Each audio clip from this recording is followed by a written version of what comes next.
అందరు నమస్కారం. మా రాయలసీమ పెద్దిరెడ్లకి బాగా ఫైర్ స్టార్ట్ అయినట్టుంది. నిజంగానే. ఎందుకంటే ఈ పాపాల పెద్దిరెడ్డి అవ్వచ్చు, లేకపోతే పులివెందుల సతీష్ రెడ్డి అవ్వచ్చు, లేకపోతే భూమన కరుణాకర్ రెడ్డి అవ్వచ్చు, లేకపోతే శ్రీకాంత్ రెడ్డి అవ్వచ్చు, గడికోట శ్రీకాంత్ రెడ్డి. అందరికి బాగా ఫైర్ స్టార్ట్ అయినట్టుంది. ఈరోజు పాపాల పెద్దిరెడ్డి, పెద్దిరెడ్డి కొడుకు సతీష్ రెడ్డి, లేకపోతే శ్రీకాంత్ రెడ్డి, భూమన కరుణాకర్ రెడ్డి అందరూ కూటమి ప్రభుత్వం మీద పడి పడి ఏడుసాన్రు. ఎందుకంటే వీళ్ళు చేసిన పాపాలు బయటపడుతున్నాయి కదా. సో రోజు రోజుకి వీళ్ళు చేసిన పాపాలు, గత 5 సంవత్సరాలు వీళ్ళు చేసిన అవినీతి పనులు, గత 5 సంవత్సరాలు వీళ్ళు ప్రజల రక్తాన్ని దాగిన ఈ రోజు బయటకు వస్తున్నాయి కదా వాళ్ళు చేసిన అన్ని అవినీతి పనులు. అందుకే ఈ రోజు వాళ్ళకి కక్కలేక మింగిలాక ఏం పడితే అది మాట్లాడుతున్నారు. ఈ పాపాలు పెద్దిరెడ్డి వచ్చి బయటకు వచ్చి ఏం మాట్లాడుతారు అంటే, వయసు పెద్దోడు అనకూడదు ఇంకా, కానీ వైసీపీ గవర్నమెంట్ వస్తే టీడీపీ నాయకులు భరతం పడతారంట ఆయనేమో.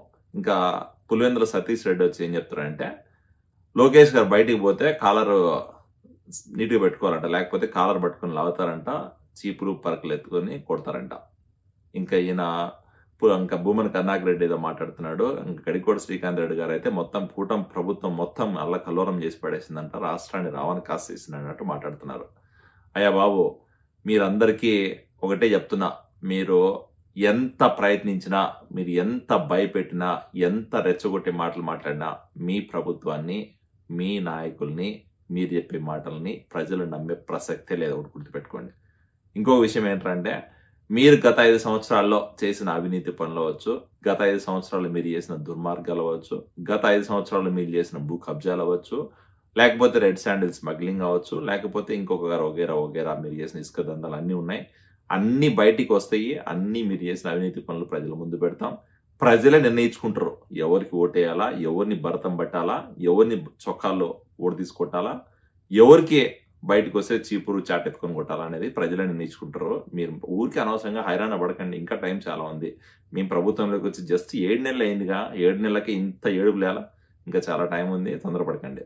ఇంకో విషయం చెప్పాలి ఇక్కడ, పాపాల పెద్దిరెడ్డి గురించి. పాపాల పెద్దిరెడ్డి మీరు చేసిన అవినీతి పనులు ప్రజలకు తెలియదు అనుకుంటున్నారా? ఈరోజు అటవీ భూముల దగ్గర నుంచి, భూ దందాల దగ్గర నుంచి, రెడ్ శాండిల్ స్మగ్లింగ్ దగ్గర నుంచి, ఇసుక దందాల దగ్గర నుంచి, నువ్వు చేసిన ప్రతి కాంట్రాక్ట్ పనిలో ఎంతమంది ఈరోజు ప్రాణత్యాగం చేసావో, ఎంతమందిని ఈరోజు బలిదానం చేసావో తెలియదా ప్రజలకి?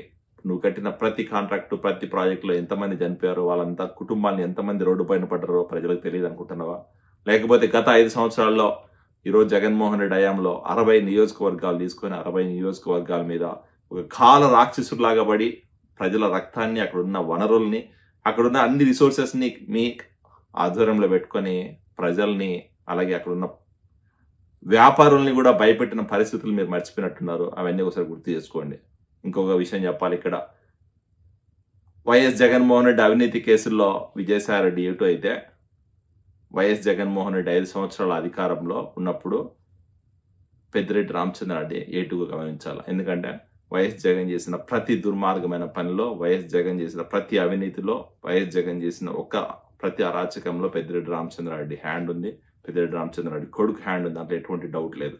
ఈరోజు ఏటుగా ఉన్న పెద్దిరెడ్డి రామచంద్రారెడ్డి, ఆ పాపాల పెద్దిరెడ్డి కుటుంబం మీదకి వచ్చేసరికి మాత్రం వాళ్ళు హైరాణ పడుతున్నారు. ఇంకా అసలు రాయలసీమలో ఉన్న రెడ్లందరినీ ఏకం చేసేసి ఇంకా అసలు యుద్ధానికి రెడీ చేస్తున్నారు. ఖచ్చితంగా మీరు ఎంత భయభ్రాంతులు గురిపెట్టాలని ప్రయత్నం చేసినా, ప్రజల్ని ఎంత రెచ్చగొట్టాలని ప్రయత్నం చేసినా, మీడియా ముందుకు వచ్చి మీరు మా నాయకుల మీద పడి ఎంత ఏడ్చినా ఎవడు భయపడలేరు. ఖచ్చితంగా మీ పాపాల చిట్టాన్ని బయటకు తీసుకొస్తాం, మీరు చేసిన దుర్మార్గాలను బయటకు తీసుకొస్తాం, మీరు చేసిన అవినీతిని బయటకు తీసుకొస్తాం, మీ అవినీతి సంపాదనని కూడా బయట తీసుకొచ్చి ఖచ్చితంగా మిమ్మల్ని ప్రజాకోట్లో నిలబెట్టి మిమ్మల్ని దోషులుగా చూపించే ప్రయత్నం అయితే ఖచ్చితంగా జరుగుతుంది. మీ నాయకుడు మీరు చేసిన అవినీతి పనులు అయితే ప్రజలకు తెలియజేసే ప్రయత్నం చేస్తాం, గుర్తుపెట్టుకోండి.